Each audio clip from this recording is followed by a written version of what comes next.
Salam sejahtera untuk kita semua. Bapak, Ibu, saudara-saudariku yang terkasih dalam Tuhan kita Yesus Kristus, marilah kita mendengarkan dan merenungkan bacaan-bacaan kitab suci hari Rabu 6 Mei 2020. Bacaan pertama dari Kisah Para Rasul, pasal 12 ayat 24 sampai pasal 13 ayat 5a. Maka firman Tuhan makin tersebar dan makin banyak didengar orang. Barnabas dan Saulus kembali dari Yerusalem setelah mereka menyelesaikan tugas pelayanan mereka. Mereka membawa Yohanes yang disebut juga Markus. Pada waktu itu, dalam jemaat di Antiokhia ada beberapa nabi dan pengajar, yaitu Barnabas dan Simeon yang disebut Niger, dan Lukius orang Kirene, dan Menahem yang diasuh bersama dengan raja wilayah Herodes dan Saulus. Pada suatu hari, ketika mereka beribadah kepada Tuhan dan berpuasa, berkatalah Roh Kudus, "Khususkanlah Barnabas dan Saulus bagiku untuk tugas yang telah kutentukan bagi mereka." Maka berpuasa dan berdoalah mereka, dan setelah meletakkan tangan ke atas kedua orang itu, mereka membiarkan keduanya pergi. Oleh karena disuruh Roh Kudus, Barnabas dan Saulus berangkat ke Seleukia, dan dari situ mereka berlayar ke Siprus. Setiba di Salamis, mereka memberitakan firman Allah di dalam rumah-rumah ibadat orang Yahudi. Demikianlah sabda Tuhan. Syukur kepada Allah. Tuhan beserta kita sekarang dan selama-lamanya. Inilah Injil Yesus Kristus menurut Yohanes. Dimuliakanlah Tuhan. Injil Yohanes pasal 12 ayat 44 sampai 50. Tetapi Yesus berseru katanya, "Barang siapa percaya kepadaku, ia bukan percaya kepadaku, tetapi kepada Dia yang telah mengutus aku. Dan barang siapa melihat aku, ia melihat Dia yang telah mengutus aku. Aku telah datang ke dalam dunia sebagai terang, supaya setiap orang yang percaya kepadaku jangan tinggal di dalam kegelapan.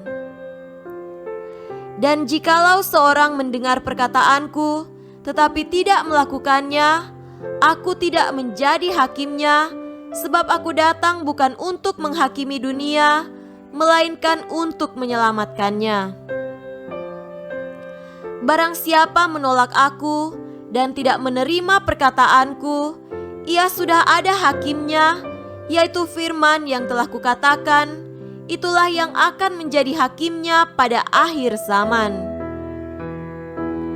Sebab aku berkata-kata bukan dari diriku sendiri, tetapi Bapa yang mengutus aku, Dialah yang memerintahkan aku untuk mengatakan apa yang harus aku katakan dan aku sampaikan. Dan aku tahu bahwa perintahnya itu adalah hidup yang kekal. Jadi apa yang aku katakan, aku menyampaikannya sebagaimana yang difirmankan oleh Bapa kepadaku." Demikianlah Injil Tuhan. Terpujilah Kristus. Saudara-saudariku yang terkasih dalam Tuhan kita Yesus Kristus, tema renungan hari ini adalah tugas mewartakan. Kita tahu bersama bahwa gereja berkembang berkat perutusan yang diberikan Yesus kepada para murid-Nya. Perutusan itu supaya kabar gembira terdengar sampai ke ujung dunia. Selain itu pula, agar apa yang telah dimulai oleh Yesus dapat dilanjutkan umat Kristiani. Dalam bacaan pertama, terlihat jelas bahwa Roh Kudus menggerakkan perutusan lewat orang-orang yang terpilih seperti Barnabas dan Saulus yang kelak dikenal sebagai Paulus. Karena pewartaan para murid, maka anggota gereja semakin berkembang. Nampak bahwa estafet perutusan untuk pewartaan dari dulu sampai sekarang tiada putus-putusnya. Adanya gereja adalah untuk pewartaan. Maka saat ini, di mana umat manusia telah memasuki milenium ketiga, umat Kristiani sebagai anggota gereja dipanggil pula untuk mewartakan kabar gembira. Pewartaan bukanlah terutama tugas para uskup, pastor, biarawan-biarawati saja, tetapi tugas panggilan semua umat beriman.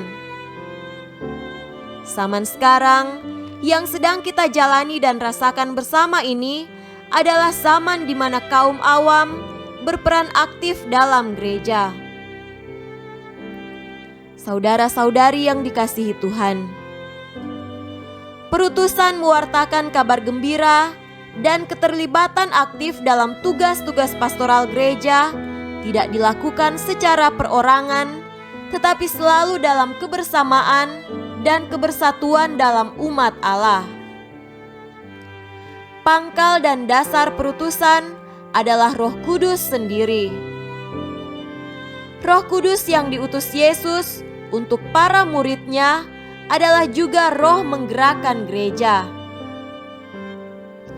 Maka sebagai utusan, kita tidak bergerak dan bekerja atas kemauan kita sendiri, melainkan atas keinginan Allah, agar semuanya berjalan sesuai dengan apa yang dikehendaki oleh-Nya. Saudaraku terkasih, apabila kita yang saat ini merasa tidak secara jelas turut mewartakan kabar gembira, janganlah berkecil hati. Kita dapat turut serta mewartakan dengan hidup secara baik dan benar di lingkungan tempat tinggal kita. Selain itu, kita dapat mendukung para pewarta lewat doa-doa dan keterlibatan sebagaimana dilakukan oleh jemaat perdana di Antiokhia. Pergilah ke seluruh dunia, beritakanlah Injil kepada segala makhluk. Semoga demikian. Amin.